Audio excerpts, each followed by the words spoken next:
Picture this: 53 miles of shelving stretching through underground tunnels beneath Vatican City, housing 12 centuries of the world's most closely guarded secrets. Documents that could rewrite history, correspondence that shaped empires, and manuscripts that the Catholic Church has kept locked away from public eyes for over 400 years. Until recently, they called it the Vatican Secret Archives. And that name alone has sparked conspiracy theories, Hollywood blockbusters, and endless speculation about what truths lie hidden in those climate-controlled vaults. But here's what most people don't realize. The word secret was never meant to imply conspiracy or cover-up.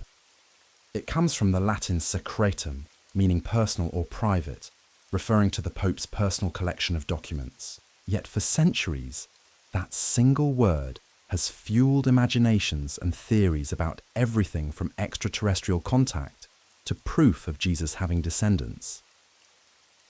In 2019, Pope Francis finally changed the name to the Vatican Apostolic Archives, hoping to dispel some of the mystery surrounding this remarkable institution. Tonight, we're going to take you inside these legendary archives, revealing what's actually stored in those 53 miles of shelving, how researchers gain access to documents that most people will never see, and yes, we'll explore some of the most fascinating discoveries that have emerged from these vaults.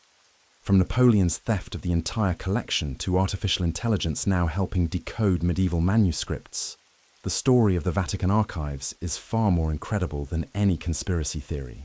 But before we dive into the depths of these underground chambers, I need to ask you something.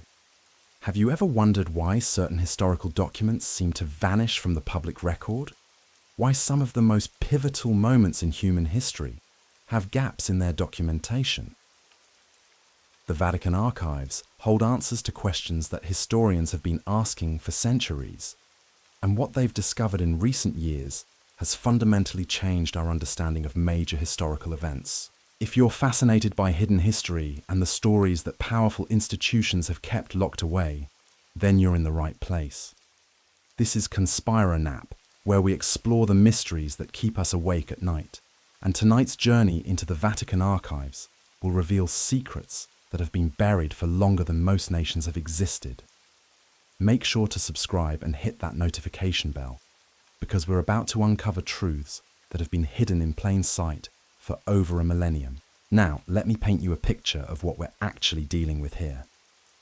When I say 53 miles of shelving, I want you to imagine walking from Manhattan to Brooklyn and back again, except instead of city streets, you're navigating through underground corridors lined floor to ceiling with ancient documents. We're talking about over 85 kilometers of archival material, much of it stored in a 2-story, fireproof reinforced concrete bunker that extends deep beneath the Vatican grounds. The sheer scale of this collection is mind-boggling. 35,000 volumes of catalogues alone, just to organize what's stored there. Over 7 million images have been digitized as of 2018, with 180 terabytes of digital storage capacity, and they're still barely scratching the surface. To put that in perspective, if you spent just 1 minute examining each document, working 8 hours a day, it would take you over 15,000 years to review the entire collection. But here's where it gets really interesting. The Vatican archives aren't just a storage facility for old church documents. They house correspondence from kings and queens, treaties that shaped entire continents, trial records from some of history's most controversial proceedings, and diplomatic communications that reveal the true power dynamics behind major world events. These aren't just religious texts we're talking about. These are the actual documents that shaped the course of human civilization. The history of these archives reads like a thriller novel in itself. For over 1,000 years, this collection traveled with the Pope wherever he went. Imagine entire libraries being packed up and moved across Europe every time the papal court relocated. The documents were stored in what they called the Holy Scrinium, or the Chartarium, essentially a mobile archive that followed the Pope from city to city, country to country. This constant movement meant that some of the most important documents in human history were literally being carted around in wagons across medieval Europe.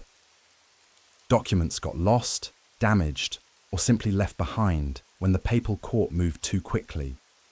It wasn't until 1612 that Pope Paul V finally said enough is enough and established a permanent archive in Vatican City, separating it from the Vatican Library and creating the institution we know today. But even after establishing a permanent home, the archives faced their greatest threat in the early 1800s when Napoleon Bonaparte decided he wanted to create a central archive in Paris containing the treasures of all Europe. What happened next is one of the most dramatic episodes in the history of document preservation, and it reveals just how valuable these archives have always been considered by world powers. In 1809, Napoleon ordered the entire Vatican archive to be seized and transferred to Paris. We're not talking about a few choice documents here. By 1813, more than 3,000 crates had been shipped to France, transported on enormous wagons in what must have been one of the largest cultural thefts in human history. The archives were stored in the National Archives of France, and Napoleon's plan was to use them as the foundation for his vision of a unified European empire. Here's where the story gets both tragic and heroic. When Napoleon fell in 1814, the new French government ordered the archives returned to Rome, but they provided almost no funding for the transport. Vatican officials were forced to raise money by selling some volumes and actually bundling documents to sell by weight as waste paper. Can you imagine? Documents that could have rewritten our understanding of medieval history were sold as scrap paper to fund their own return journey. The transport back to Rome was a disaster. One scholar estimates that between 1/4 and 1/3 of the materials that went to Paris never made it back to the Vatican. Hundreds of documents were destroyed by papal commissioners who considered them useless, and thousands more were sold as waste paper. It's heartbreaking to think about what historical treasures were lost simply because of inadequate funding for shipping costs. But here's the remarkable part. Some documents survived because of the quick thinking of Vatican archivists. When Napoleon's forces came to seize the archives, the chief archivist at the time took some of the most precious documents and hid them in secret compartments. One famous example is a letter from 1530 that was rolled up and hidden inside a secret drawer in a chair in the archive antechamber. The French never found it, and it survived to tell its story centuries later. This brings us to one of the most persistent myths about the Vatican archives, that they're completely inaccessible to the public, and that the Catholic Church is hiding earth-shattering secrets from the world. The reality is far more nuanced and, in many ways, more interesting than the conspiracy theories suggest. The truth is, these archives have been open to qualified researchers since 1881, when Pope Leo III made the revolutionary decision to grant scholarly access. This wasn't done out of pure altruism.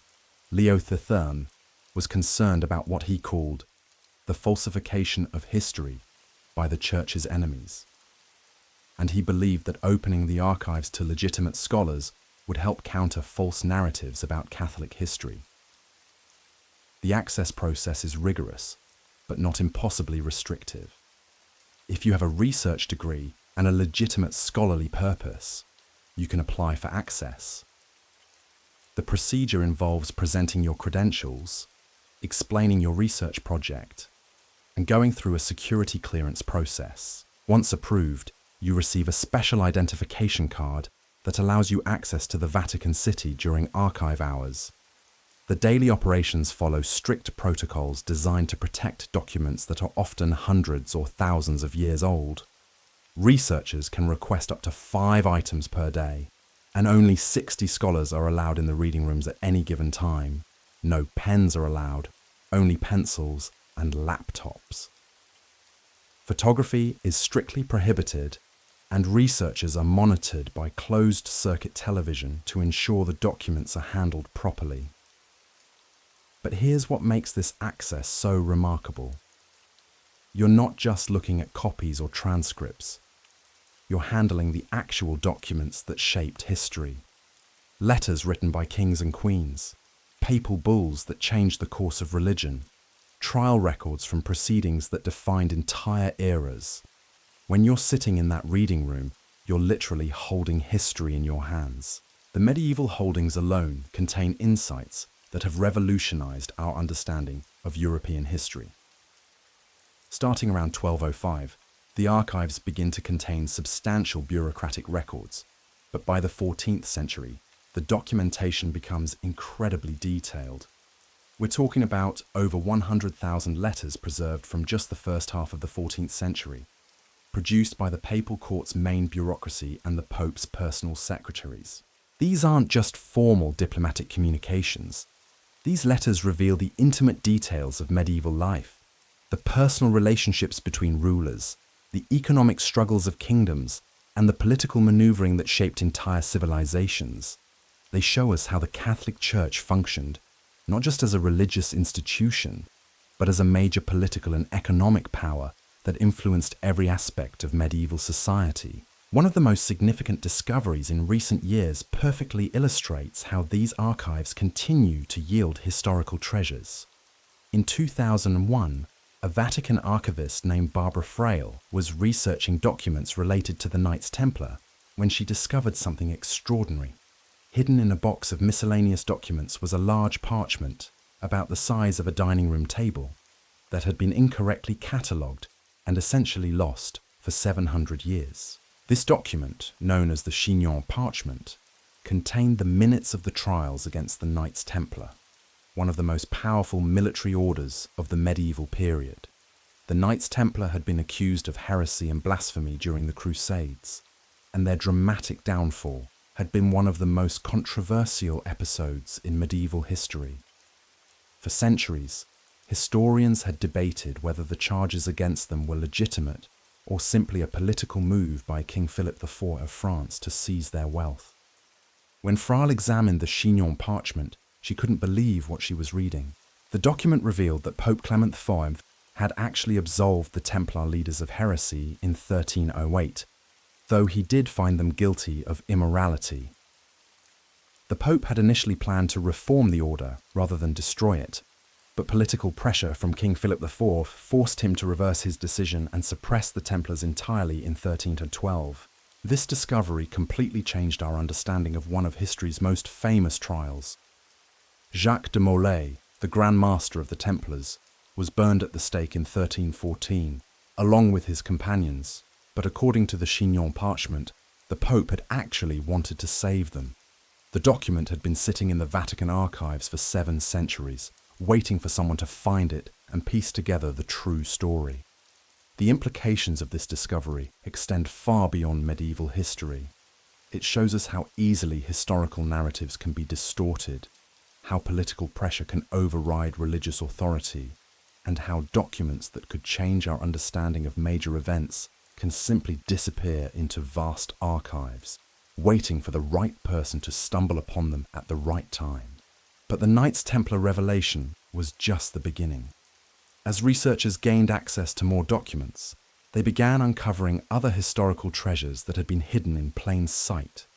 Letters from Mary, Queen of Scots, written just before her execution, begging Pope Sixtus V to intervene and save her life. The papal bull that excommunicated Martin Luther, effectively launching the Protestant Reformation. Correspondence between the Vatican and both Abraham Lincoln and Jefferson Davis during the American Civil War, revealing the complex diplomatic maneuvering as both sides sought papal recognition. Each of these documents tells a story that textbooks can't capture. They reveal the human drama behind historical events, the personal relationships that shaped political decisions, and the intricate web of influence that connected the Vatican to power centers around the world.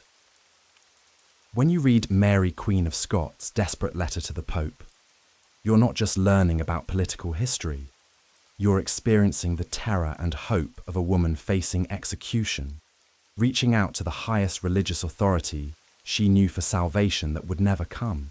The trial records of Galileo Galilei, safely preserved in the Vatican archives, provide another window into how the Catholic Church grappled with scientific discoveries that challenged religious doctrine.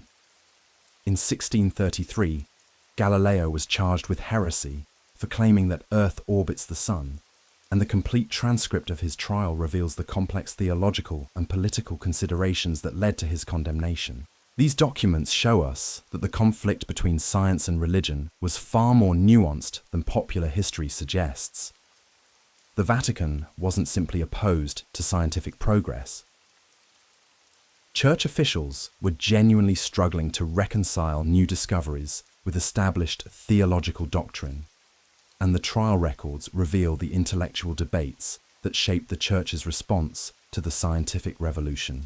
What makes these discoveries even more remarkable is that they're still happening. In 2020, the Vatican opened the archives covering Pope Pius XI's pontificate from 1939 to 1958, including the entire World War II period.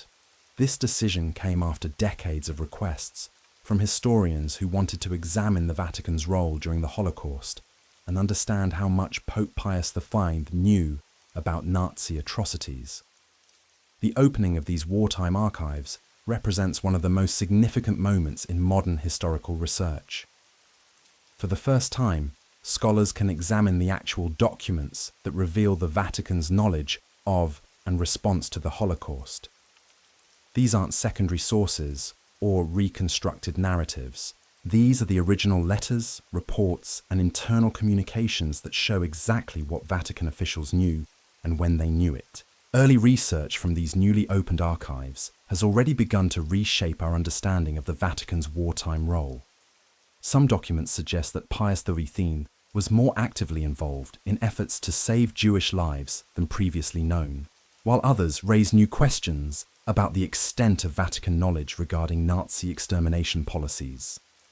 The complete picture will take years to emerge as researchers work through hundreds of thousands of documents, but the initial discoveries are already generating intense scholarly debate. This brings us to one of the most fascinating aspects of the Vatican archives.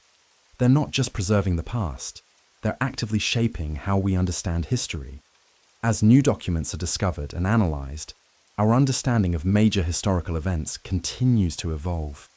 The archives aren't just a repository of old papers, they're a living source of historical revelation that continues to surprise and educate us.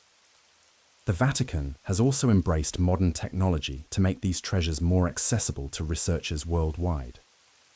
The Encodis Ratio project, launched in 2017, uses artificial intelligence and machine learning to automatically transcribe medieval Latin manuscripts. This revolutionary approach combines convolutional neural networks with image processing algorithms to break down ancient handwritten documents into individual pen strokes, then reconstruct them as readable words. The project has recruited Italian high school students to help train the AI system, showing them examples of letters identified by the optical character recognition software and asking them to verify the accuracy.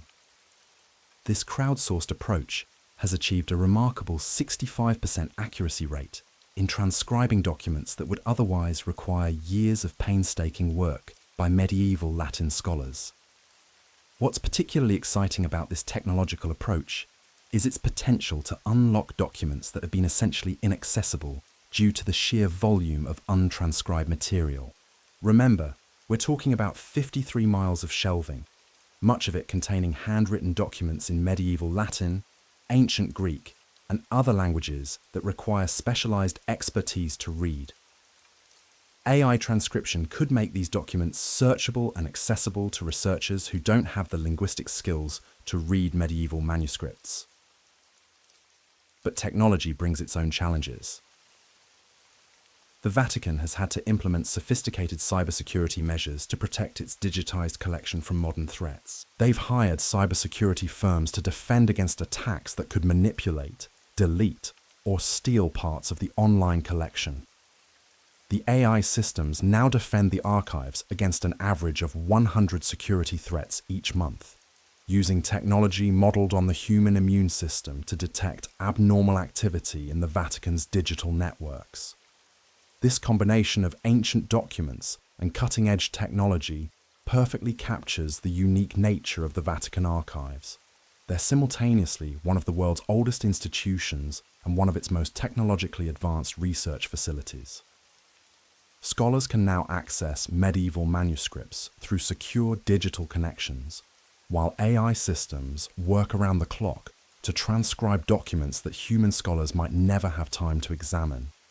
The current prefect of the Vatican archives, Archbishop Sergio Pagano, has spent 45 years working in these underground chambers, and his recent revelations provide unprecedented insights into the institution's operations. In his book Secretum, Pagano shares behind-the-scenes details about some of the most significant discoveries and the day-to-day challenges of managing one of the world's most important archives.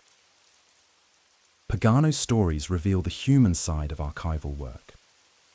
He describes the thrill of discovering documents that have been lost for centuries, the painstaking work of preserving materials that are often fragile beyond imagination, and the constant balance between making documents accessible to researchers while protecting them from damage or theft. His office overlooks the main reading rooms through closed-circuit television, allowing him to monitor researchers as they handle priceless historical documents. But perhaps most importantly, Pagano's revelations help dispel the conspiracy theories that have surrounded the Vatican archives for centuries. While acknowledging that some documents remain classified for diplomatic or security reasons, he emphasizes that the vast majority of the collection is available to qualified researchers. The archives aren't hiding proof of extraterrestrial contact or secret societies controlling world events. They're preserving the actual documents that shaped human history, and those documents are far more fascinating than any conspiracy theory. The reality of the Vatican archives is simultaneously more mundane and more extraordinary than popular culture suggests. Yes, they contain some of the most important documents in human history.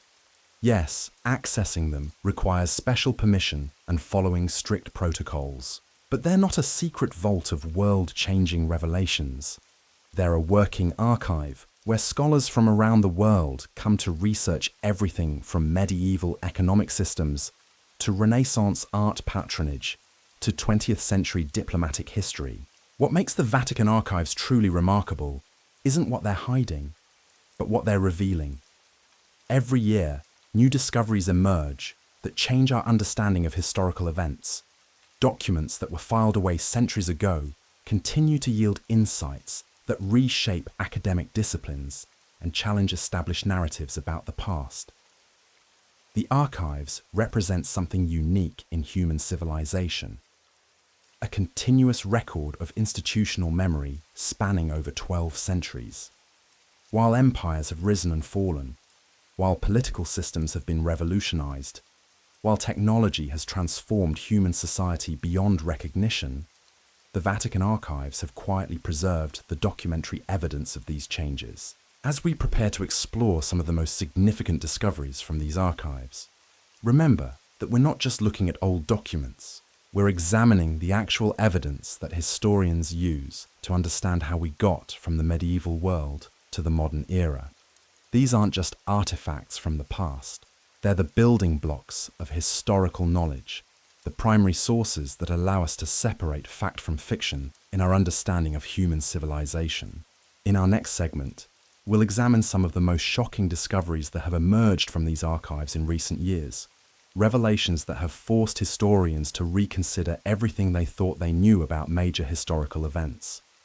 From secret correspondence between world leaders to trial records that reveal the true stories behind legendary figures, the Vatican archives continue to yield surprises that remind us how much we still don't know about our own history.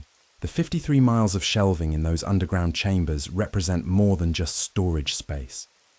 They represent humanity's collective memory, preserved through centuries of war, political upheaval, and social transformation. What secrets do they still hold? What discoveries await the next generation of researchers? And how will new technologies continue to unlock treasures that have been hidden in plain sight for centuries? Stay with us as we continue our journey into the Vatican archives, where history isn't just studied, it's discovered, one document at a time. The story of what's actually hidden in the Vatican archives becomes even more intriguing when you consider the sheer diversity of what's been discovered there. We're not just talking about religious documents or papal correspondence.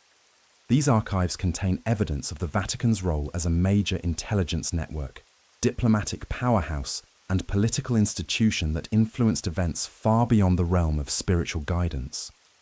Take, for instance, the correspondence between Vatican officials and various intelligence agencies during the Cold War. Documents that have only recently been declassified reveal the extent to which the Catholic Church served as an information conduit between East and West, sometimes acting as an unofficial diplomatic channel when formal government communications had broken down. These aren't conspiracy theories or speculation. These are actual letters, reports, and memoranda that show how the Vatican functioned as a neutral ground for sensitive negotiations. One particularly fascinating discovery involves the Vatican's role in the Cuban Missile Crisis. While the world held its breath during those 13 days in October 1962, Vatican officials were quietly facilitating back-channel communications between American and Soviet representatives. The documents reveal that Pope John XXIII didn't just pray for peace during humanity's closest brush with nuclear war. He actively participated in the diplomatic efforts that helped prevent global catastrophe. These revelations fundamentally change our understanding of how major historical events unfolded. The Vatican wasn't just a religious institution commenting on world affairs from the sidelines. It was an active participant in the most critical moments of the 20th century, using its unique position as a neutral religious authority to facilitate negotiations that might have been impossible through normal diplomatic channels. But the archive's influence on historical understanding goes much deeper than Cold War diplomacy. Consider the documents related to the Vatican's financial operations throughout the centuries.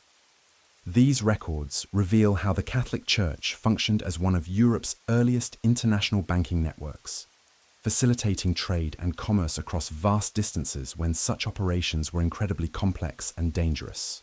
The Medici Bank's relationship with the Vatican, documented in thousands of pages of correspondence and financial records, shows how religious and commercial interests intertwined in ways that shaped entire economies. These documents reveal the intricate financial mechanisms that funded everything from cathedral construction to military campaigns, providing insights into how medieval and Renaissance societies actually functioned beyond the simplified narratives found in most history textbooks. What's particularly striking about these financial records is how they demonstrate the Vatican's sophisticated understanding of international economics centuries before modern banking systems developed. The archives contain detailed analyses of currency fluctuations, trade route disruptions, and economic policies that reveal a level of financial sophistication that challenges conventional assumptions about medieval economic knowledge. The archives also contain extensive documentation of the Vatican's relationship with various royal families throughout European history. These aren't just formal diplomatic communications. They're personal letters that reveal the intimate relationships between popes and monarchs, showing how religious authority and political power intersected in ways that shaped entire civilizations. One remarkable collection focuses on the Vatican's correspondence with the Russian royal family during the final years of the Tsarist regime. These documents, some written in the months before the Russian Revolution, reveal the Vatican's attempts to mediate between the Tsarist government and revolutionary forces. The letters show Pope Benedict XV's genuine concern for the Russian people and his efforts to prevent the violence that would ultimately consume the country. These communications take on added significance when you realize that some of them were written just weeks before the execution of Tsar Nicholas II and his family. The Vatican officials who wrote these letters were witnessing the collapse of one of Europe's oldest monarchies in real time, and their observations provide unique insights into how the Russian Revolution appeared to contemporary observers. The archive's collection of documents related to World War I represents another treasure trove of historical insights. Pope Benedict XV's efforts to end what he called the useless slaughter are documented in thousands of pages of correspondence with military leaders, government officials, and religious authorities across Europe. These documents reveal the Vatican's comprehensive peace initiative, which included detailed proposals for prisoner exchanges, humanitarian aid distribution, and post-war reconstruction. What makes these World War I documents particularly valuable is that they provide a neutral perspective on the conflict. While national archives naturally reflect their country's particular viewpoints, the Vatican's documents offer insights into how the war appeared to observers who weren't directly involved in the fighting, but had access to information from all sides of the conflict. The archives also contain extensive documentation of the Vatican's humanitarian efforts during both World Wars. These records show how the Catholic Church organized refugee assistance, prisoner of war communications, and aid distribution on a massive scale. The Vatican Information Service, established during World War I, processed over 9 million requests for information about missing persons, facilitating communication between families separated by the conflict. These humanitarian documents reveal a side of Vatican operations that rarely appears in popular histories. While much attention focuses on the Church's political and diplomatic activities, the archives show how Vatican officials spent enormous amounts of time and resources on practical assistance to people affected by war and persecution. These weren't just symbolic gestures.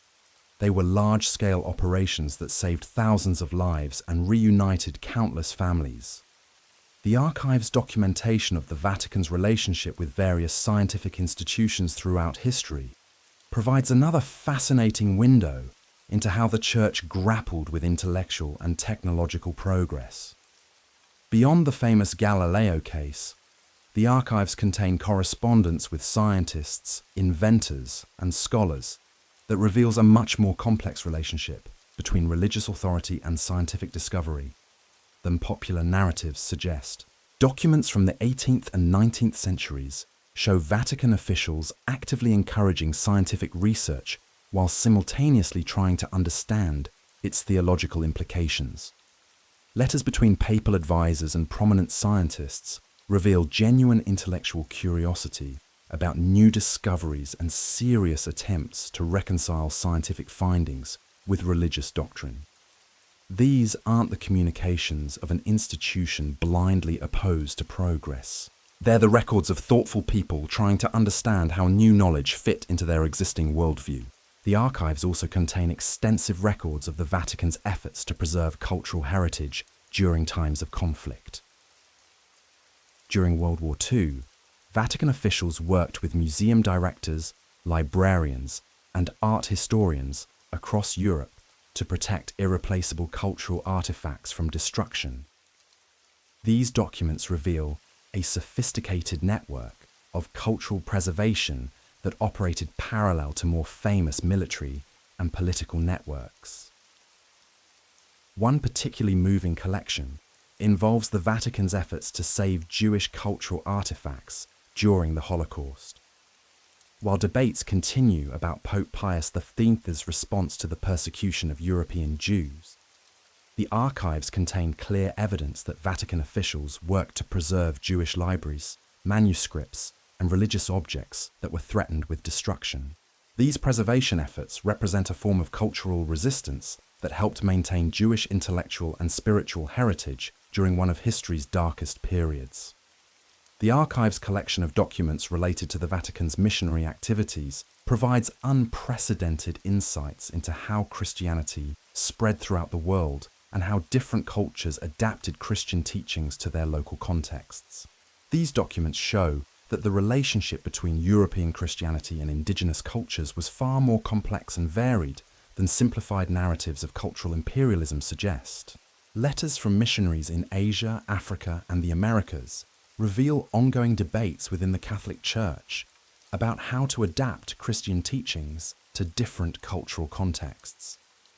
These documents show Vatican officials grappling with questions about whether local customs were compatible with Christian doctrine, how to translate religious concepts into languages that lacked equivalent terms, and how to establish religious institutions that could function effectively in very different social and political environments.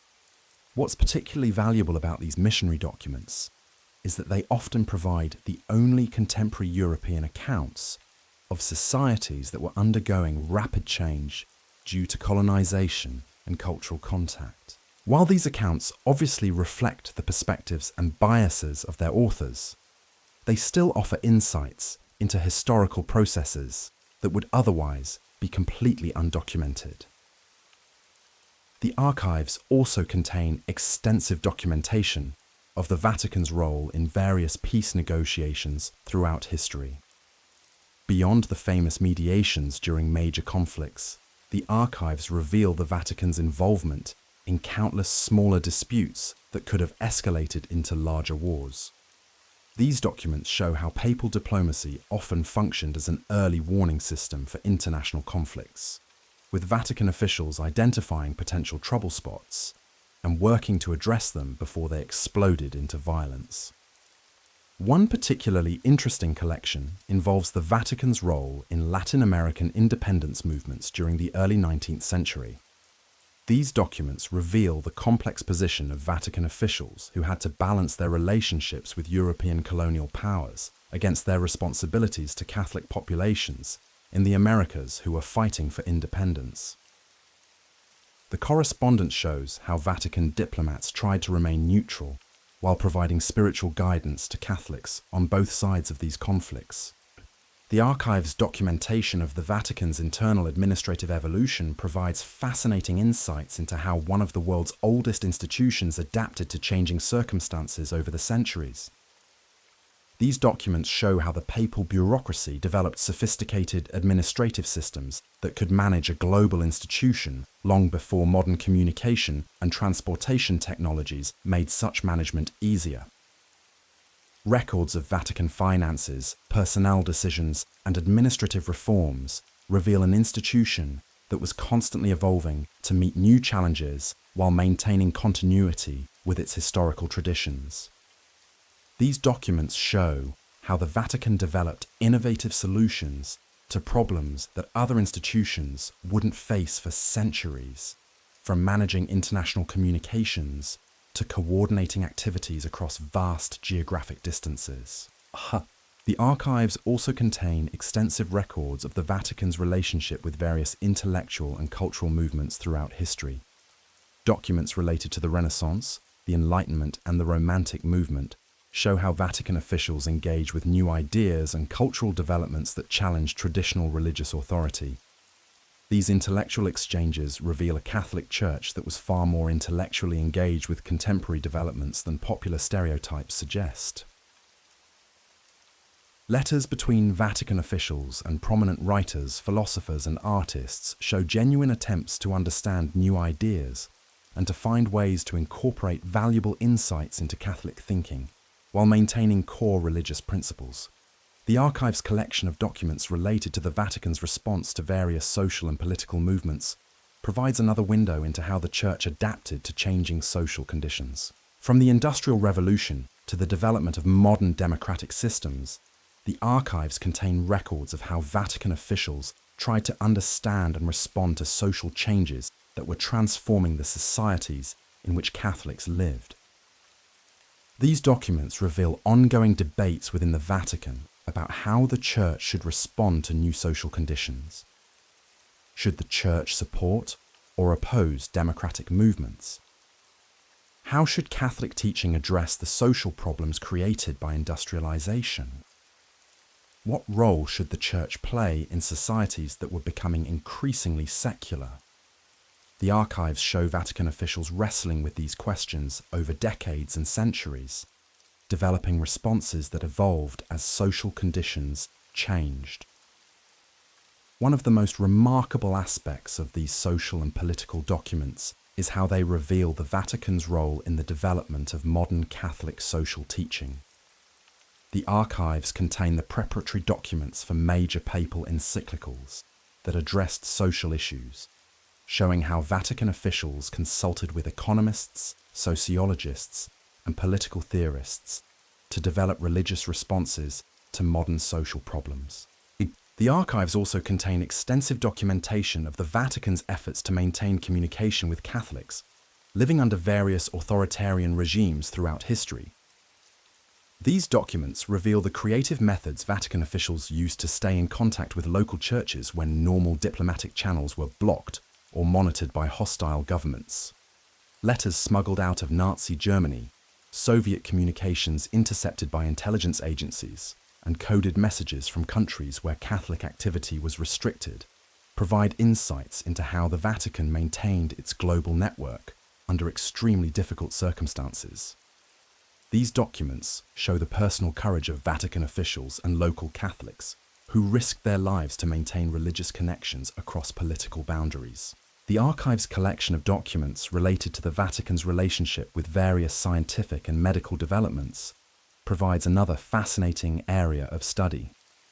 Beyond the famous conflicts over astronomical theories, the archives contain correspondence with doctors, medical researchers, and public health officials that reveals how the Church developed its positions on various medical and scientific issues.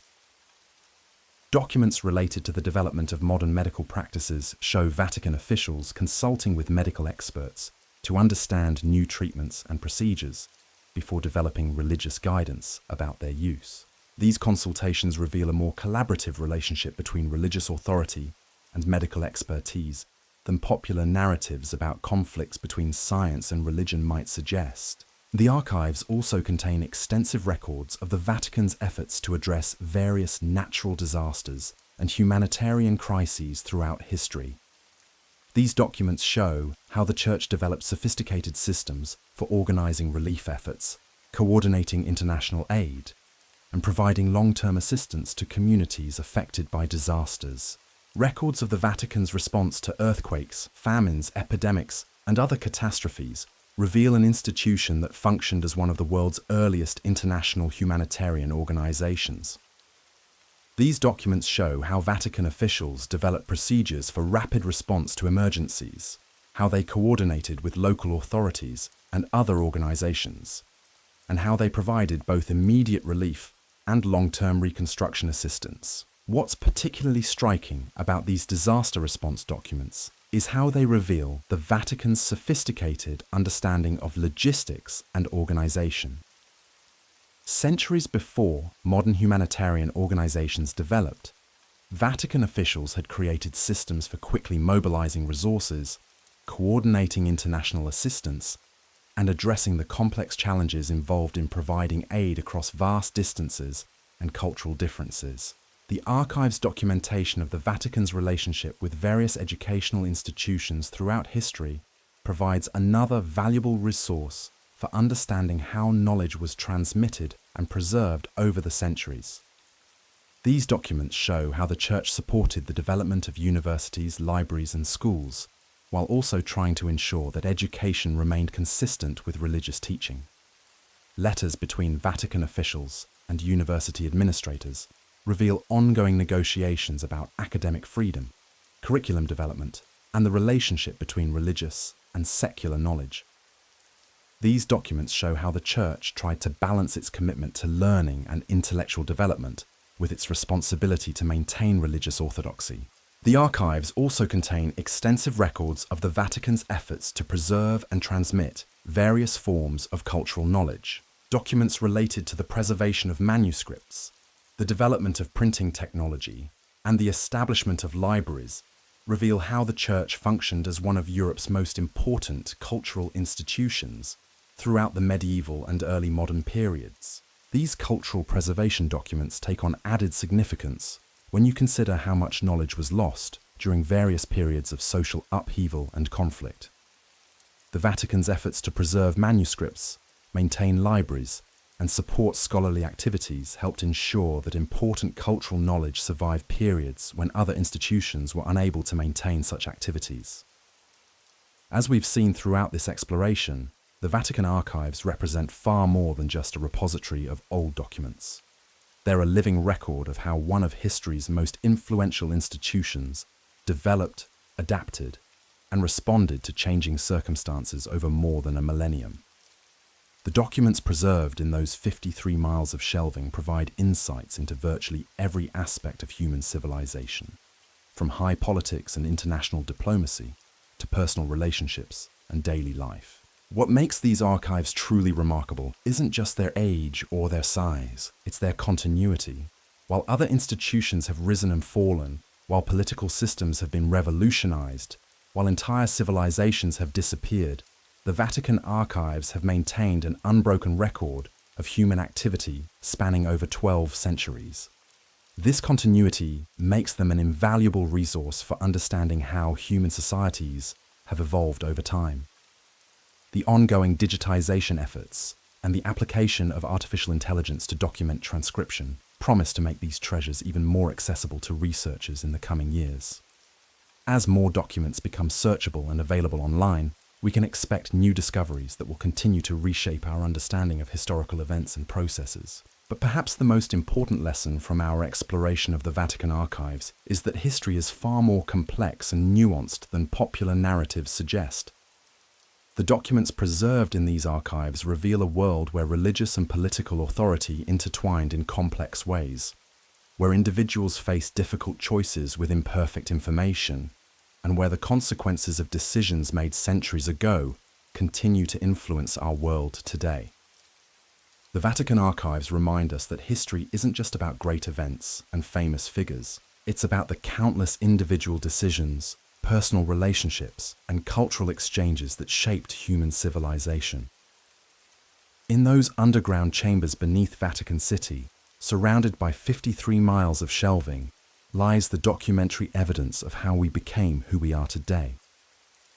As new documents continue to be discovered and analyzed, as new technologies make previously inaccessible materials available to researchers, and as new generations of scholars bring fresh perspectives to historical analysis, the Vatican archives will undoubtedly continue to yield surprises that challenge our understanding of the past and inform our vision of the future.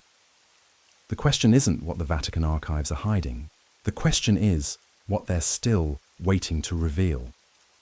But even as we marvel at these discoveries, we must confront a darker reality about the Vatican archives. There are documents that remain classified, sections that even qualified researchers cannot access, and materials that the Church continues to guard with extraordinary secrecy. These restrictions raise uncomfortable questions about what information is still being withheld and why certain historical truths remain locked away from public scrutiny. The Vatican maintains several levels of classification for its documents. While materials over 75 years old are generally available to researchers, more recent documents remain restricted. But beyond these time-based limitations, there are certain categories of documents that remain perpetually classified, regardless of their age. These include materials related to ongoing diplomatic negotiations, documents that could compromise the safety of individuals still living, and what Vatican officials diplomatically refer to as matters of particular sensitivity. What exactly constitutes a matter of particular sensitivity?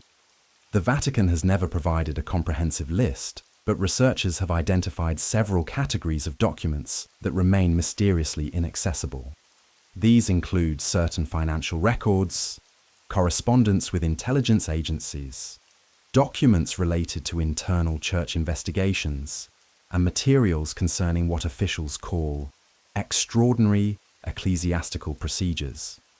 The vague nature of these classifications has fueled speculation about what kinds of information the Vatican considers too sensitive for public consumption. One area that has generated particular controversy involves the Vatican's financial operations. While some financial records are available to researchers, others remain classified indefinitely. These restricted documents reportedly include records of certain investments, details about the Vatican Bank's operations during specific historical periods, and correspondence with various financial institutions that could reveal the full extent of the Vatican's economic influence. The secrecy surrounding these financial documents becomes more intriguing when you consider the Vatican's historical role as a major economic power. For centuries, the Church accumulated vast wealth through donations, property holdings, and sophisticated financial operations. The archives contain detailed records of these activities, but only selected portions are available to researchers. What's in the restricted financial files? Why do these documents require indefinite classification when other sensitive materials are eventually declassified? The Vatican's relationship with various intelligence agencies represents another area where significant restrictions remain in place. While some Cold War correspondence has been declassified, Other documents related to intelligence cooperation remain sealed. These materials reportedly include records of information sharing, details about Vatican officials who may have served as intelligence assets, and correspondence that could reveal the extent of the Church's involvement in various covert operations. The existence of these intelligence-related documents raises fascinating questions about the Vatican's role in global espionage networks. We know that the Church maintained extensive information-gathering capabilities throughout history, with priests and missionaries serving as unofficial intelligence assets in countries around the world. But the full extent of these operations remains hidden in classified files that may never be opened to public scrutiny. Perhaps, most controversially, the Vatican continues to restrict access to documents related to various internal investigations and disciplinary proceedings. These materials reportedly include records of investigations into allegations of misconduct by Church officials, documents related to the handling of various scandals, and correspondence that could reveal how the Vatican has managed internal crises over the centuries. The classification of these investigative documents has become a source of significant criticism, particularly in light of recent scandals involving the Catholic Church. Critics argue that the Vatican's refusal to open these files prevents the public from understanding how the Church has handled serious allegations and whether adequate measures were taken to address misconduct. The Vatican maintains that these restrictions are necessary to protect the privacy of individuals involved in sensitive proceedings and to preserve the integrity of ongoing investigations. But beyond these specific categories of restricted documents, there are broader questions about the Vatican's approach to historical transparency. While the Church has made significant strides in opening its archives to researchers, the process remains selective and controlled. Vatican officials maintain ultimate authority over which documents are declassified, which research requests are approved, and how sensitive materials are handled. This selective approach to transparency has led some historians to question whether the Vatican's opening of its archives represents genuine historical openness or a carefully managed public relations exercise. Are researchers seeing the documents that tell the complete story of Vatican history? Or are they being shown only the materials that present the Church in a favourable light? The Vatican's handling of documents related to the Holocaust and World War II illustrates these concerns. While the recent opening of Pope Pius X's archives has provided valuable new insights into the Vatican's wartime activities, some researchers argue that certain crucial documents remain classified. These allegedly include materials that could reveal the full extent of Vatican knowledge about Nazi extermination policies and documents that might clarify controversial aspects of the Church's wartime response. The debate over these wartime documents reflects broader questions about historical truth and institutional accountability. Should religious institutions be held to the same standards of transparency as government agencies? Does the Vatican have a moral obligation to open all of its historical records, regardless of how they might reflect on the Church's past actions? These questions become more pressing when you consider that many of the events documented in these archives affected millions of people and shaped the course of world history. The Vatican's restrictions on certain categories of documents also raise questions about the completeness of the historical record. If significant portions of the archives remain classified, how can historians be certain that they're getting an accurate picture of historical events? Are there crucial documents that could fundamentally change our understanding of major historical episodes, but remain locked away in restricted files? These concerns are particularly relevant when considering the Vatican's role in various historical controversies. The Church's involvement in the Crusades, the Inquisition, the response to the Protestant Reformation, and various political conflicts is documented in the archives. But researchers may only be seeing selected portions of the complete record. How much of the story remains hidden in classified files? The Vatican's approach to document classification also reflects broader tensions between institutional privacy and public accountability. Like any large organization, the Catholic Church has legitimate reasons for maintaining confidentiality about certain internal matters. But as a global institution that has wielded enormous influence over human history, does the Church have special obligations to historical transparency? These questions become more complex when you consider the Vatican's unique status as both a religious institution and a sovereign state. The Vatican City-State has the same rights as any other country to classify documents that could affect its diplomatic relationships or national security. But the Catholic Church's global influence means that Vatican decisions have affected far more people than typical diplomatic activities. The ongoing restrictions on Vatican documents also highlight the challenges facing historians who study powerful institutions. Unlike government archives, which are subject to freedom of information laws and legislative oversight, the Vatican archives operate according to rules set by church officials. Researchers must work within the Vatican's framework, accepting the limitations imposed by an institution that has its own interests in how history is interpreted and presented. This dynamic creates an inherent tension between historical inquiry and institutional self-interest. While Vatican officials have generally supported scholarly research, they maintain ultimate control over which documents are accessible and how they can be used. This arrangement may provide researchers with access to invaluable historical materials, but it also means that the complete story of Vatican history may never be fully told. The question of what remains hidden in the Vatican archives becomes even more intriguing when you consider the sheer volume of material that has never been properly catalogued or examined. With 53 miles of shelving and centuries of accumulated documents, it's entirely possible that significant historical treasures remain undiscovered simply because no one has had time to examine them properly. The Vatican's own officials acknowledge that large portions of the archives remain uncatalogued and unexplored. The digitization project has made significant progress, but with millions of documents to process, the work will continue for decades. During this time, important historical evidence may remain effectively hidden simply because it hasn't been properly organized or made available to researchers. This situation creates fascinating possibilities for future discoveries. Just as the Chinon parchment was found in a misfiled box after 7 centuries, other crucial documents may be waiting to be discovered in uncatalogued collections. The Vatican archives may contain evidence that could resolve historical mysteries, clarify controversial events, or reveal previously unknown aspects of major historical figures. The artificial intelligence project that's helping to transcribe medieval documents could accelerate these discoveries by making previously inaccessible materials searchable and analyzable. As AI systems become more sophisticated, they may be able to identify patterns and connections in the archival materials that human researchers would never have time to discover.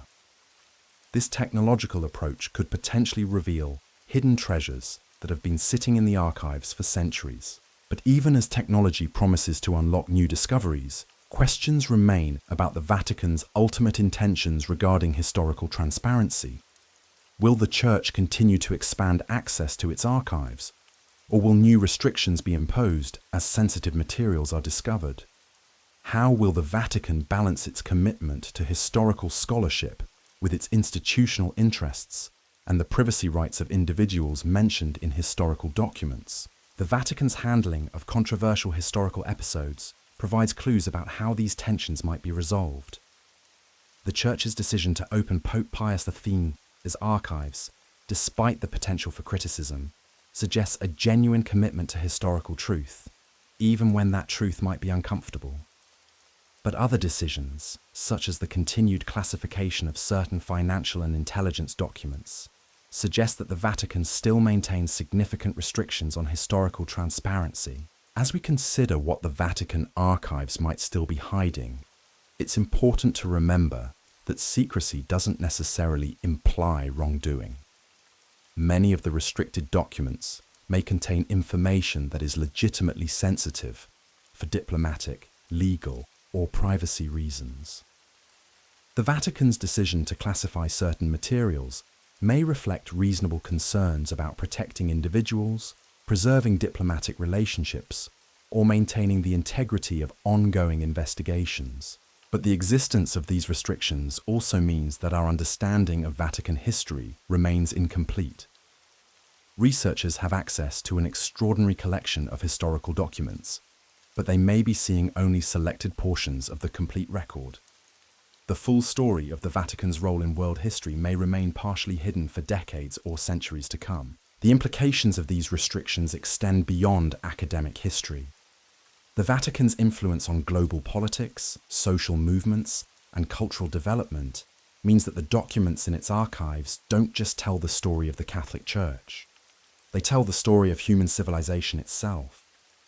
When significant portions of these records remain classified, it affects our understanding of how we got from the medieval world to the modern era. Consider the Vatican's role in the development of international law.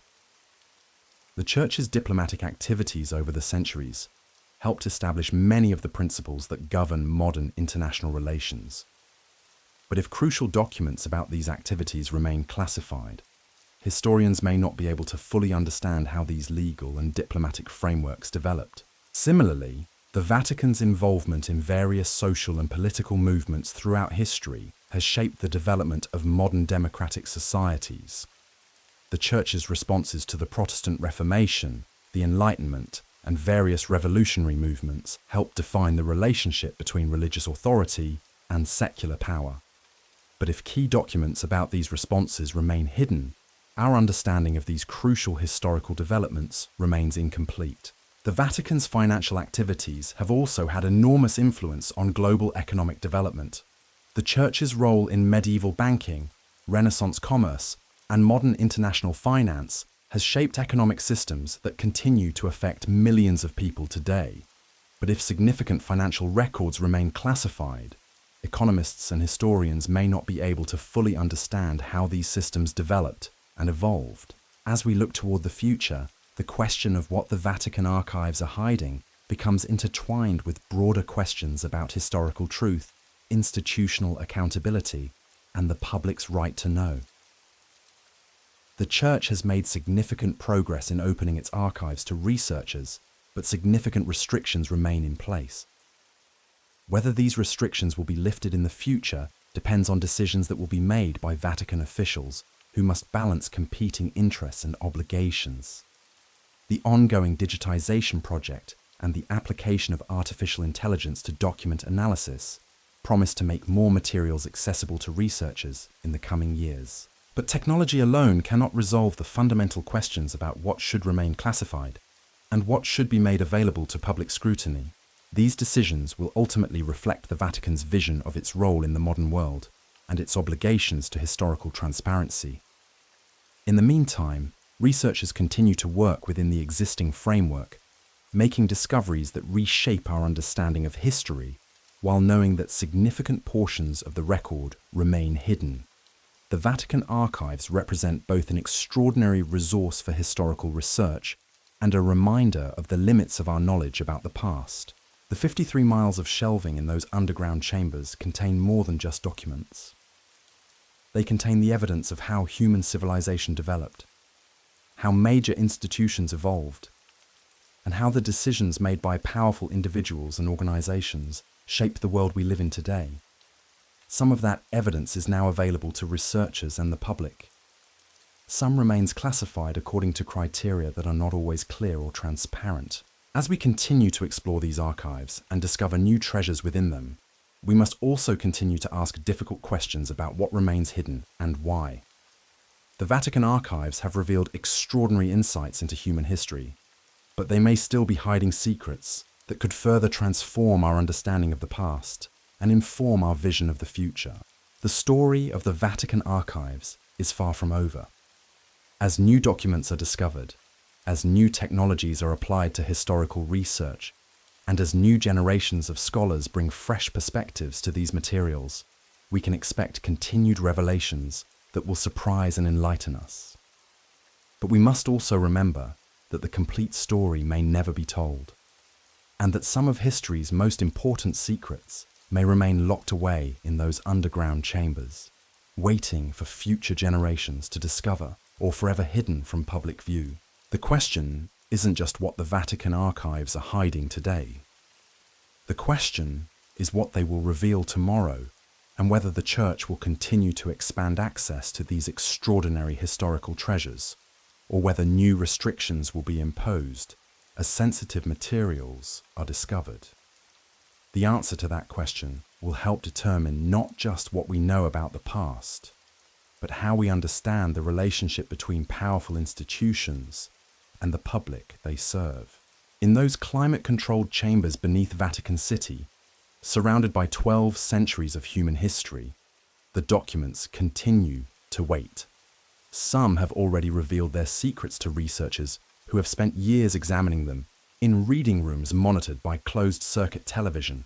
Others remain classified, their contents known only to a select few Vatican officials who have decided that the world is not yet ready for certain historical truths. The Vatican archives represent both the promise and the limitation of historical knowledge. They offer unprecedented access to the documentary evidence of human civilization, but they also remind us that powerful institutions maintain significant control over how history is interpreted and presented. As we continue to explore these archives and debate their restrictions, we engage in a broader conversation about truth, power, and the public's right to understand the forces that have shaped our world. The archives may never reveal all of their secrets, but they will continue to surprise us with discoveries that challenge our assumptions about the past and inform our understanding of the present. In those underground chambers, history isn't just preserved, it's continuously rewritten as new documents are discovered and new interpretations are developed. The Vatican archives remind us that history is not a fixed narrative, but an ongoing conversation between the past and the present, mediated by the documents that survive to tell their stories. What happens when an institution with access to 12 centuries of human secrets suddenly finds itself at the center of a modern technological revolution? The Vatican archives aren't just embracing digital transformation, they're pioneering it in ways that could fundamentally change how we understand historical research itself. But this technological leap forward has also created new vulnerabilities, new questions about access and control, and new possibilities for discovering truths that have been hidden for centuries. The Encodis Ratio project represents something unprecedented in the world of historical research. For the first time in human history, artificial intelligence is being trained to read and understand medieval handwriting at a scale that would be impossible for human scholars. This isn't just about making old documents searchable, it's about unlocking portions of human history that have been effectively inaccessible since they were written. Consider the mathematical precision of what's being attempted here. The Vatican registers alone contain over 18,000 pages of 13th century papal correspondence. If human scholars were to transcribe these documents manually, working 8 hours a day, it would take a team of medieval Latin experts decades to complete the work. The AI system, once fully trained, could potentially process the same material in months or even weeks. But the real breakthrough isn't just the speed of transcription, it's the system's ability to identify patterns and connections that human researchers might never notice. When you can suddenly search through thousands of medieval documents for specific names, dates, or concepts, you can begin to trace historical networks and relationships that were previously invisible. Imagine being able to map the flow of information across medieval Europe, tracking how ideas spread from monastery to monastery, court to court, region to region. The crowdsourcing aspect of this project reveals something fascinating about modern approaches to historical research. Italian high school students with no knowledge of medieval Latin have become crucial partners in training the AI system. They're shown examples of letters that the optical character recognition software has identified, and they verify whether those identifications are correct. This collaborative approach between cutting-edge technology and human pattern recognition has achieved that remarkable 65% accuracy rate. What makes this accuracy rate even more impressive is the complexity of medieval handwriting. These aren't printed documents with standardized fonts. They're handwritten manuscripts created by scribes working under different conditions, using different materials, following different conventions.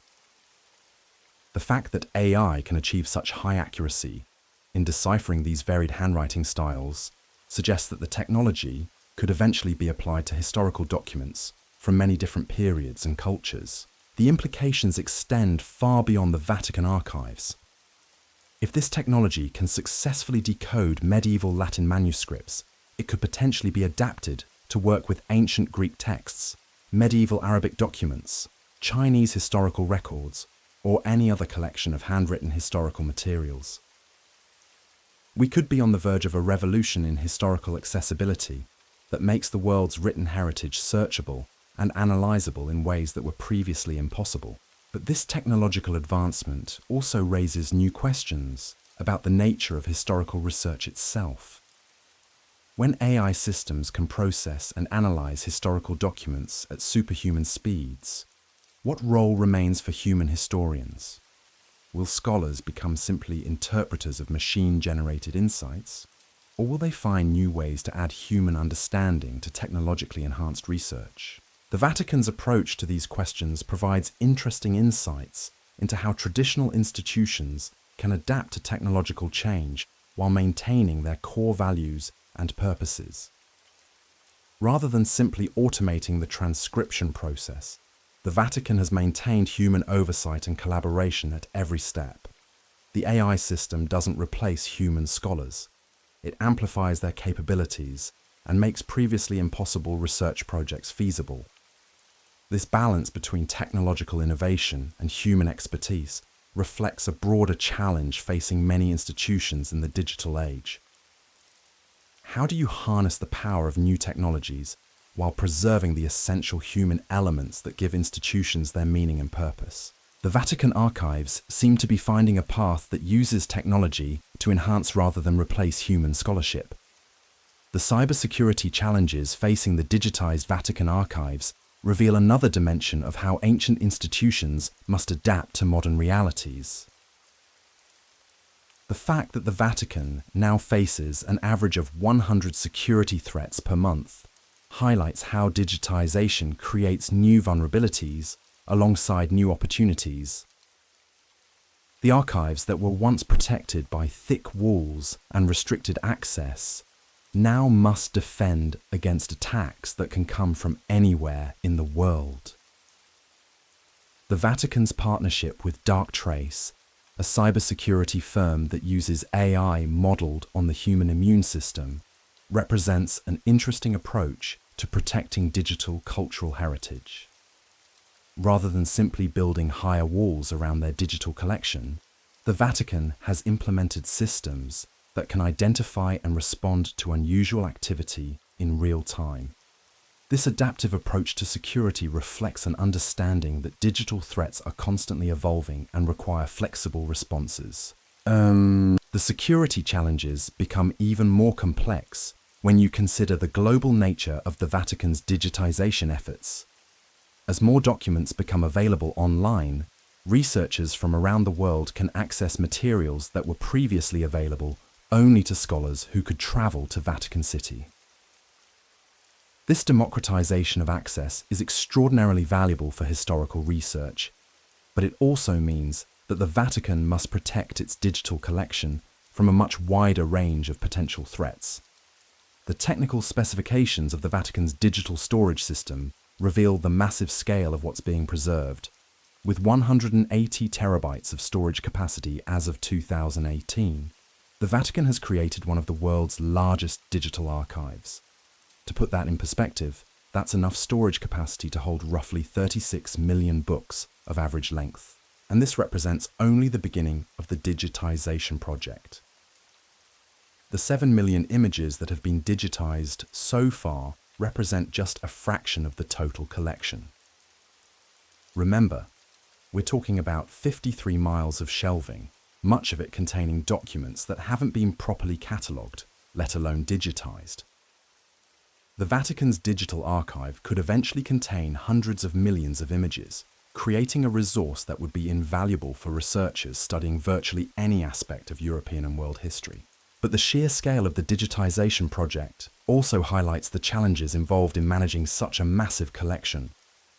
How do you organize and make searchable a digital archive containing millions of documents in dozens of languages spanning over a millennium?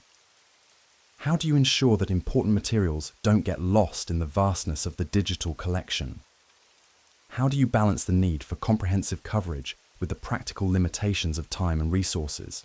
The Vatican's approach to these challenges reveals sophisticated thinking about digital preservation and access.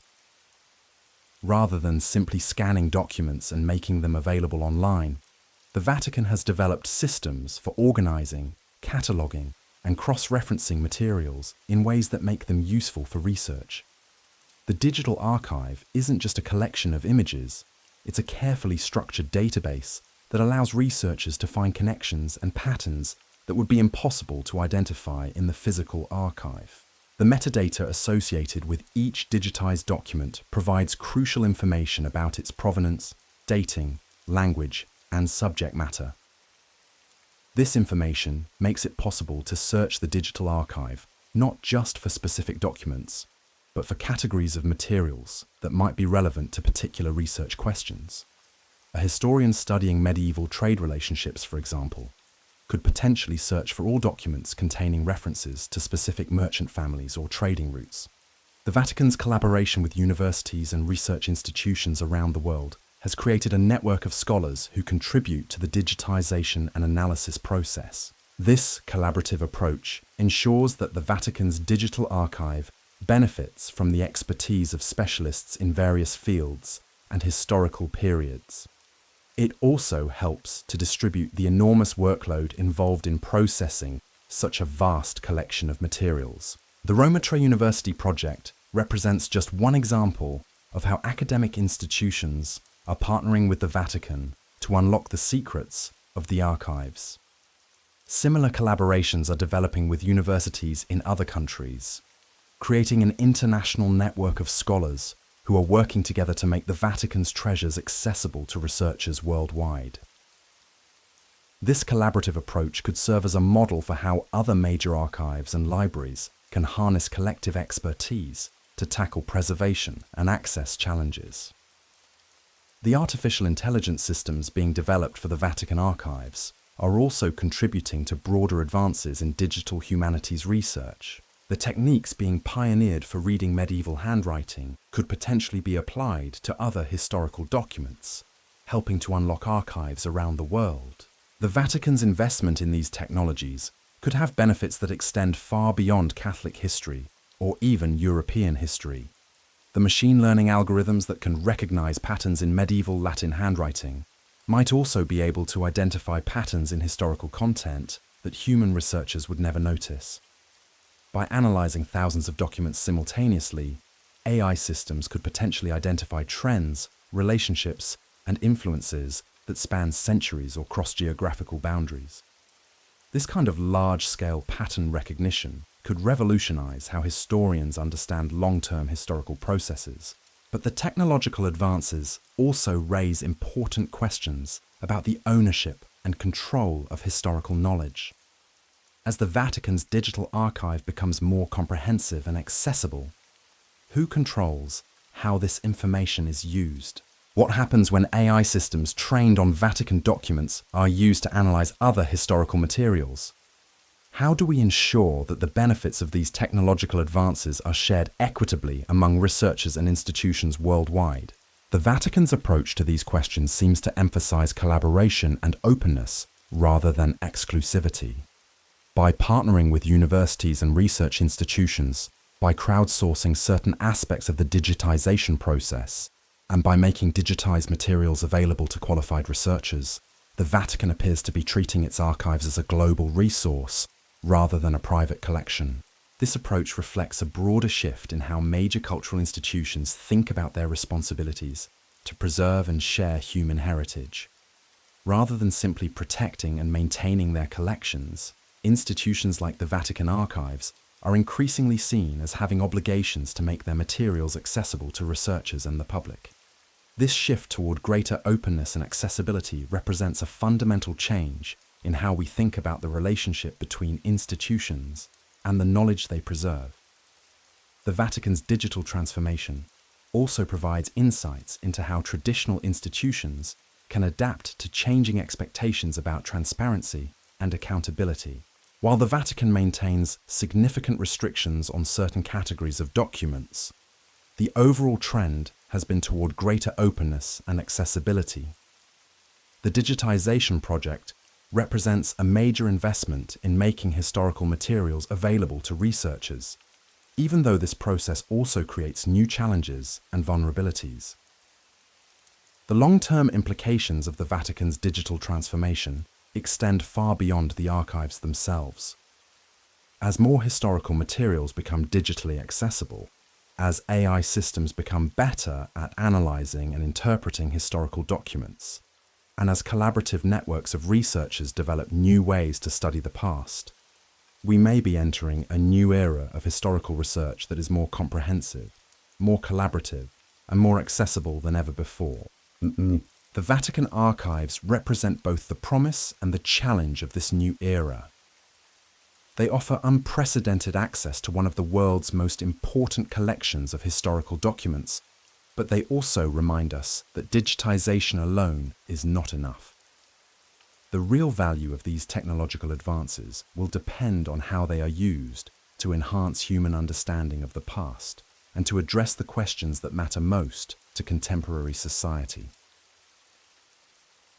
The artificial intelligence systems now being trained on Vatican documents are learning to read more than just medieval handwriting.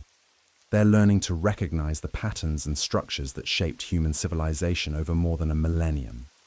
As these systems become more sophisticated, they may be able to identify historical connections and influences that have been invisible to human researchers working with traditional methods.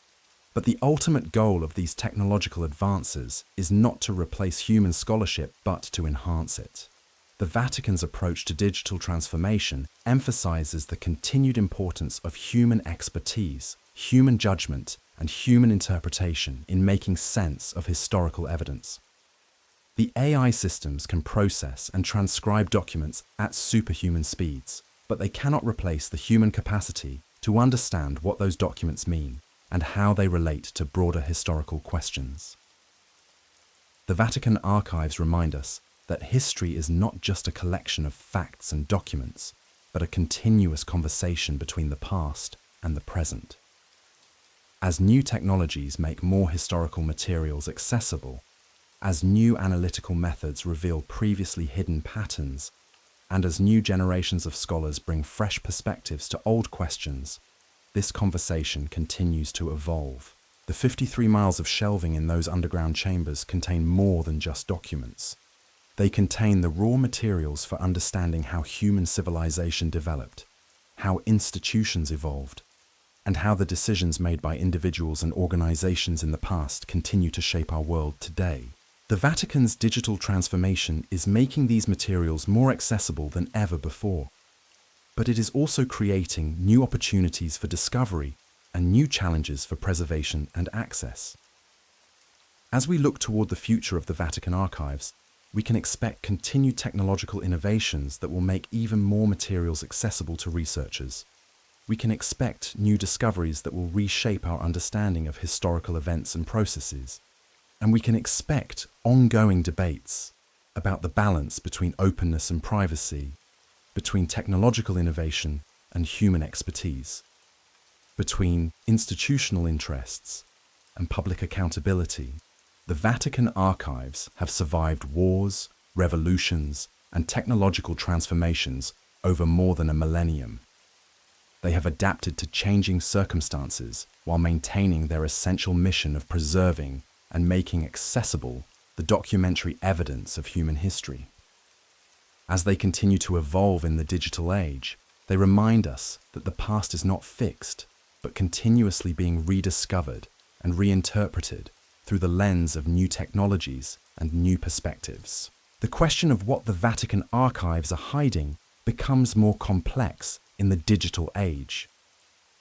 While technology is making more materials accessible than ever before, It is also creating new ways for institutions to control access to information.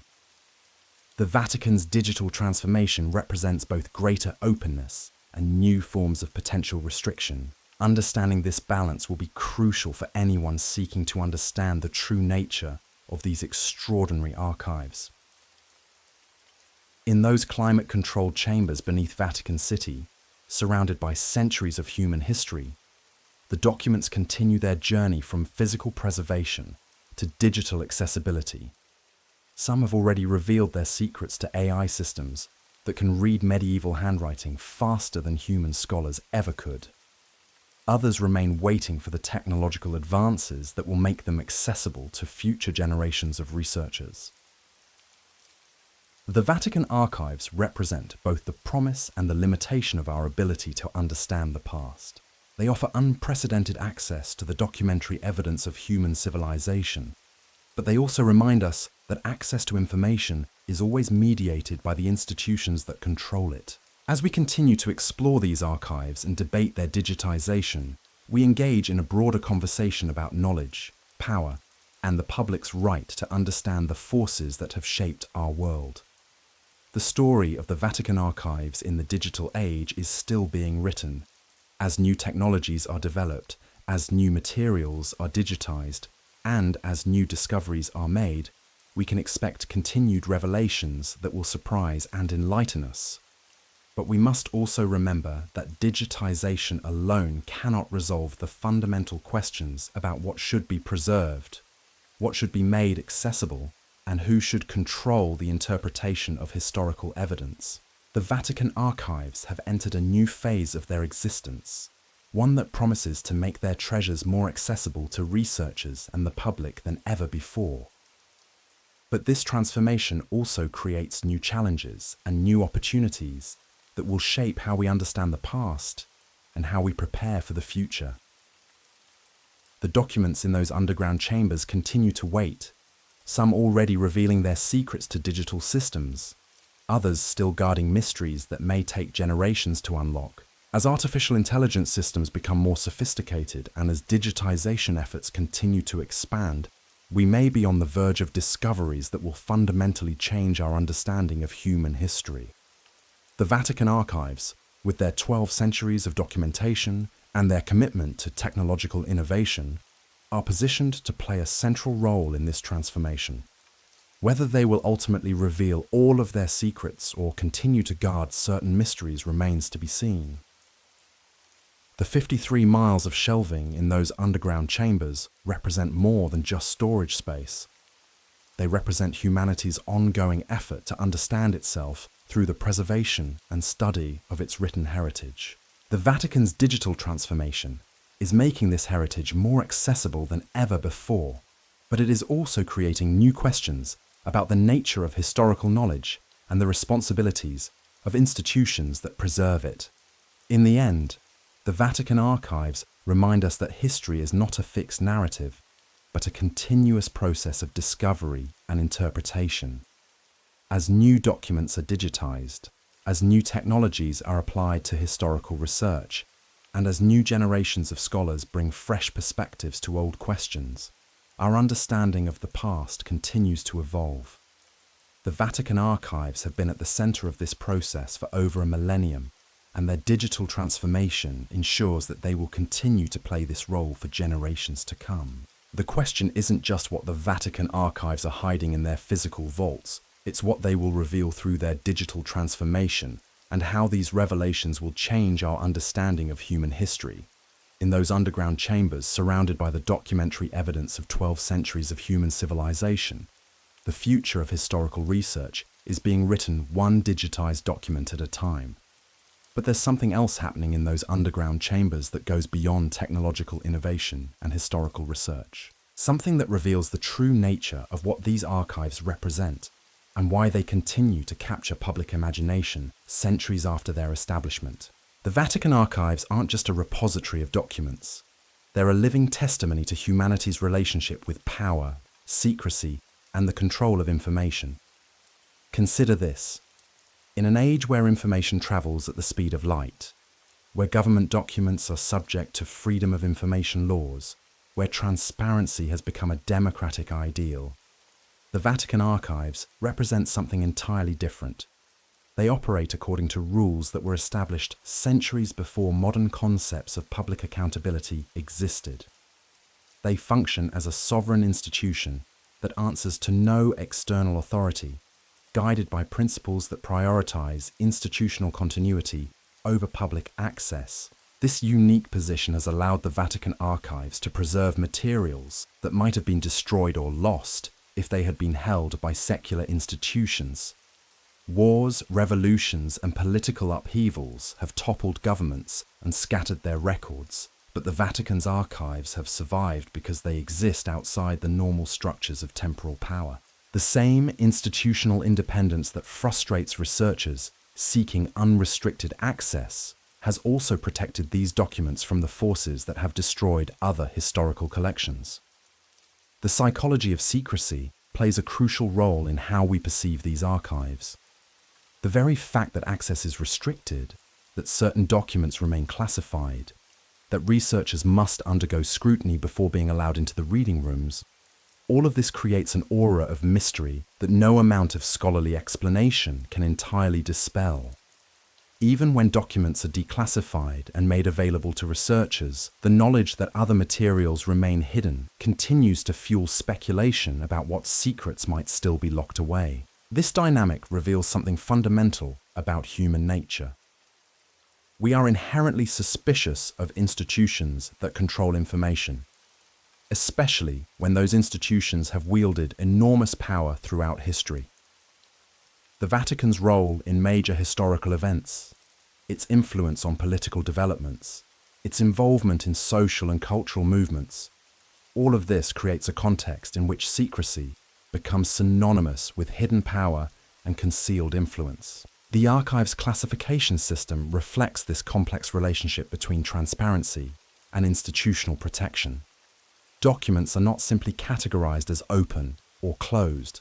Instead, they exist within a sophisticated framework that considers diplomatic sensitivity, personal privacy, ongoing investigations, and what officials call the good of the church. This framework allows for gradual disclosure while maintaining protection for materials that could compromise ongoing operations or relationships.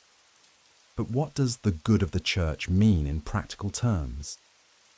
This phrase appears frequently in Vatican documents explaining classification decisions, but its interpretation remains largely subjective. Materials that might embarrass the church, documents that could complicate diplomatic relationships, correspondence that reveals internal conflicts or disagreements, all of these could potentially be classified under this broad category. The subjective nature of these classification decisions highlights a fundamental tension in how we approach historical truth. Should institutions be allowed to control access to historical materials based on their own assessment of what serves their interests? Or does the public have a right to access historical evidence regardless of how it might reflect on the institutions that preserve it? This tension becomes more acute when we consider the Vatican's global influence. The Catholic Church's decisions affect over 1 billion people worldwide, and its historical actions have shaped the development of entire civilizations. When an institution with such broad influence restricts access to historical materials, it affects not just Catholic history, but our understanding of human development more broadly.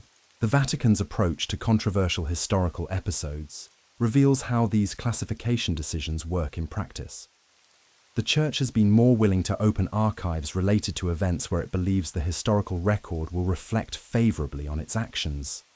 The decision to declassify materials related to Pope Pius XV's wartime pontificate, for example, came after decades of criticism about the Church's response to the Holocaust.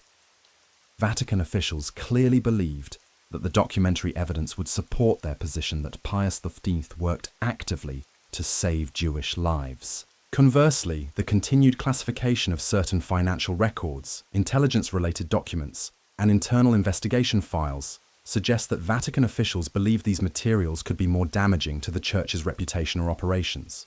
The decision to keep these documents classified reflects a calculation that the potential harm from disclosure outweighs the benefits of historical transparency. This selective approach to declassification creates a distorted historical record. Researchers have access to materials that tend to present the Vatican in a favorable light, while documents that might reveal more problematic aspects of church history remain hidden. This situation doesn't necessarily mean that the Vatican is hiding evidence of wrongdoing, but it does mean that the historical record available to researchers is incomplete and potentially biased. The implications of this selective disclosure extend beyond academic history. The Vatican's influence on global politics, social movements, and cultural development means that the documents in its archives don't just tell the story of the Catholic Church, they tell the story of human civilization itself. When significant portions of these records remain classified, it affects our understanding of how modern societies developed and how contemporary institutions evolved. The archive's role in shaping historical narratives becomes even more complex when we consider the Vatican's relationship with other powerful institutions.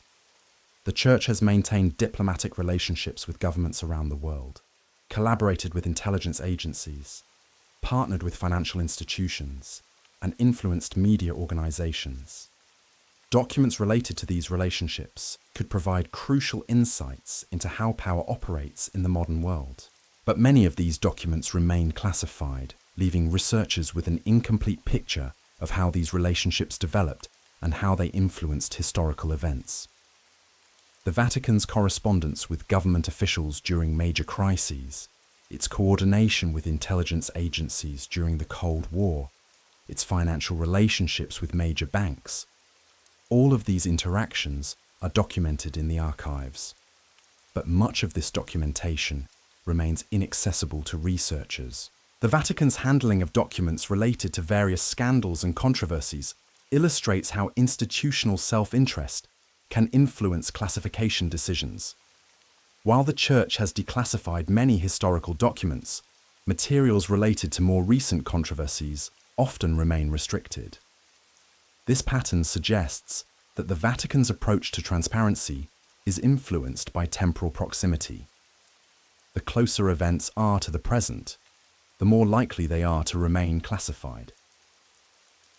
This temporal bias in classification decisions creates a situation where researchers can study the Vatican's role in medieval politics or Renaissance diplomacy, but they cannot examine the Church's handling of contemporary issues with the same level of documentary evidence.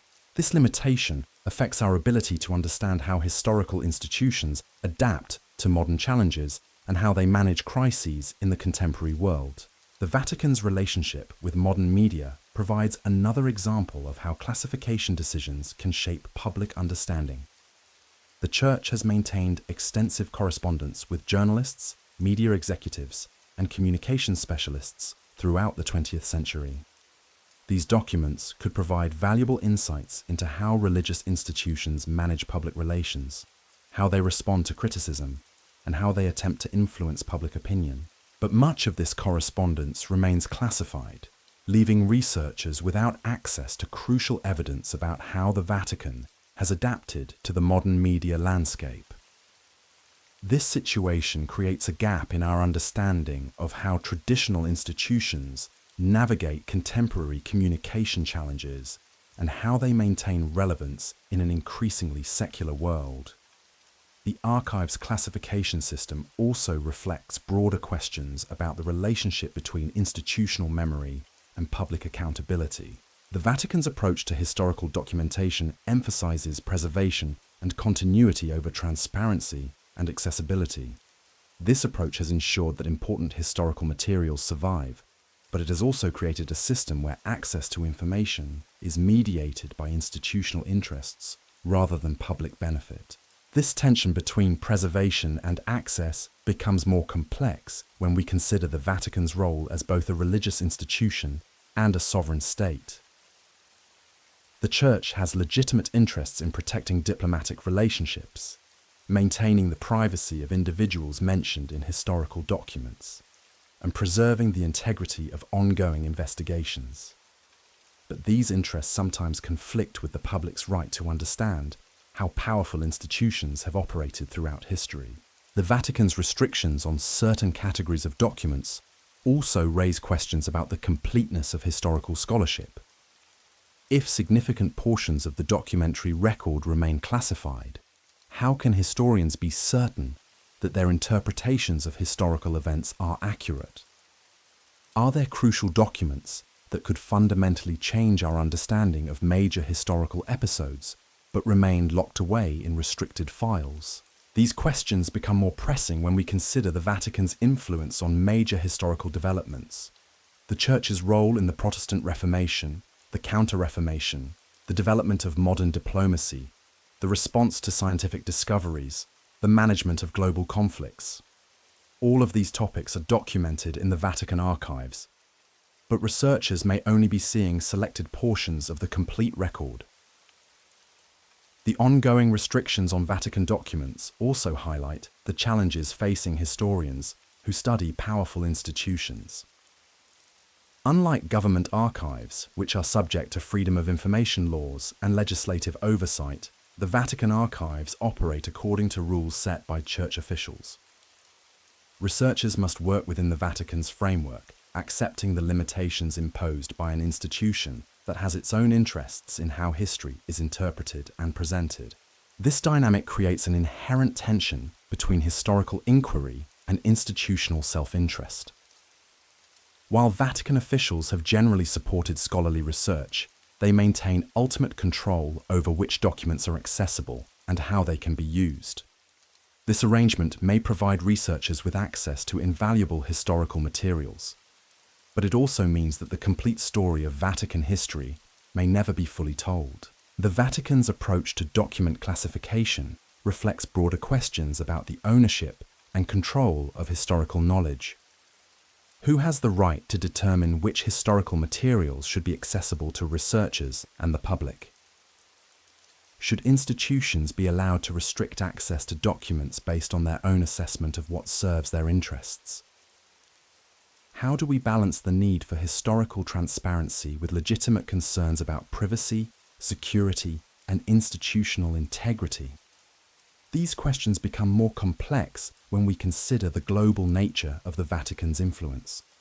The Catholic Church's decisions affect people around the world, and its historical actions have shaped the development of entire civilizations. When an institution with such broad influence restricts access to historical materials, it affects not just Catholic history, but our understanding of human development more broadly.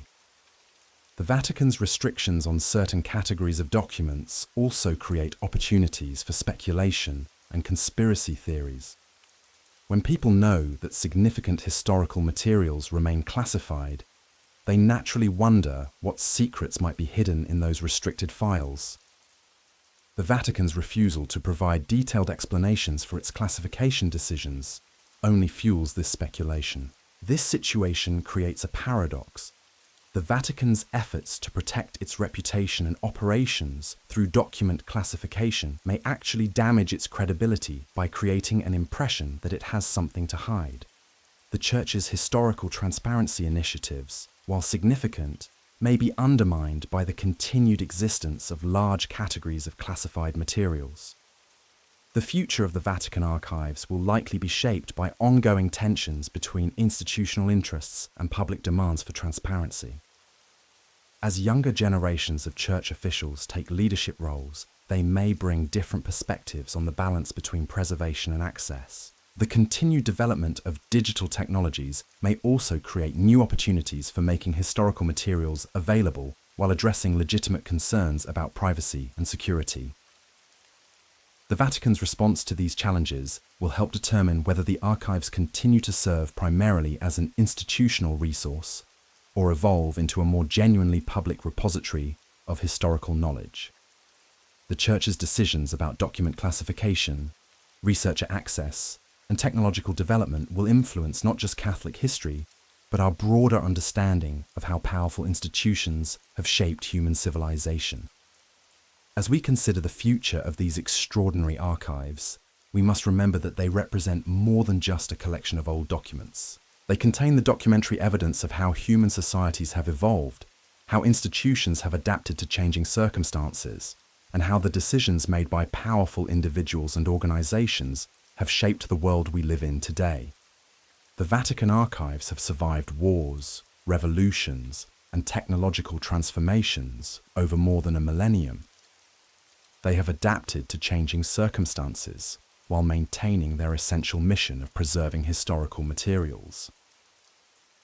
As they continue to evolve in response to contemporary challenges, they will undoubtedly continue to surprise us with new discoveries and new insights into the forces that have shaped human history.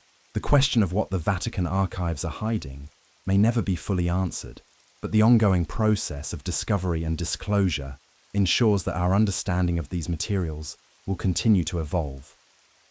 Each newly declassified document, each technological advance, each new generation of researchers brings fresh perspectives to materials that have been preserved for centuries.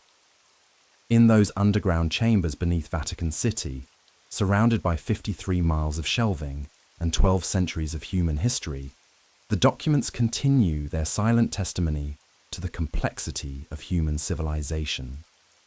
Some have already revealed their secrets to researchers who have spent years examining them in climate-controlled reading rooms. Others remain classified, their contents known only to Vatican officials who have decided that the world is not yet ready for certain historical truths. The Vatican archives remind us that history is not a fixed narrative, but an ongoing conversation between the past and the present. As new documents are discovered, as new technologies are applied to historical research, and as new generations of scholars bring fresh perspectives to old questions, our understanding of the past continues to evolve. The archives have been at the center of this conversation for over a millennium, and they will undoubtedly continue to play this role for generations to come. The documents in those underground chambers represent more than just historical evidence. They represent humanity's ongoing effort to understand itself through the preservation and study of its written heritage. The Vatican's approach to managing this heritage reflects broader questions about the relationship between institutional interests and public knowledge, between historical preservation and contemporary accountability, between the needs of scholars and the concerns of the institutions that preserve historical materials. As we look toward the future of the Vatican archives, we can expect continued technological innovations that will make more materials accessible to researchers. We can expect new discoveries that will reshape our understanding of historical events and processes. And we can expect ongoing debates about the balance between openness and privacy, between institutional interests and public accountability, between the preservation of historical materials and the public's right to access them. The Vatican archives have entered a new phase of their existence, one that promises to make their treasures more accessible to researchers and the public than ever before. But this transformation also creates new challenges and new opportunities that will shape how we understand the past and how we prepare for the future. The documents in those underground chambers continue to wait, some already revealing their secrets to digital systems and human researchers, others still guarding mysteries that may take generations to unlock. The story of the Vatican archives is ultimately the story of humanity's relationship with its own history, how we preserve it, how we interpret it, and how we use it to understand ourselves and our place in the world. These archives represent both the promise and the limitation of our ability to understand the past, offering unprecedented access to historical materials while reminding us that access to information is always mediated by the institutions that control it. In those climate-controlled chambers beneath Vatican City, surrounded by centuries of human history and cutting-edge preservation technology, the documents continue their journey from physical preservation to digital accessibility. The Vatican archives have survived emperors and revolutionaries, wars and technological transformations, always adapting while maintaining their essential mission of preserving the documentary evidence of human civilization. As we continue to explore these archives and debate their restrictions, we engage in a broader conversation about knowledge, power, and the public's right to understand the forces that have shaped our world. The Vatican archives remind us that this conversation is not just about the past. It's about the future of historical knowledge and the role that powerful institutions will play in shaping our understanding of human civilization. The 53 miles of shelving in those underground chambers represent more than just storage space. They represent humanity's ongoing effort to understand itself through the preservation and study of its written heritage. The Vatican's digital transformation is making this heritage more accessible than ever before, but it is also creating new questions about the nature of historical knowledge and the responsibilities of institutions that preserve it. Whatever secrets still lie hidden in those restricted files, whatever discoveries await future researchers, whatever revelations will emerge from the ongoing digitization project, the Vatican archives will continue to play a central role in humanity's understanding of its own history. They represent both the promise and the challenge of historical knowledge in the modern world, offering unprecedented access to the past while reminding us that some mysteries may never be fully solved. The question isn't just what the Vatican archives are hiding today, it's what they will reveal tomorrow, and how these revelations will continue to shape our understanding of human history for generations to come.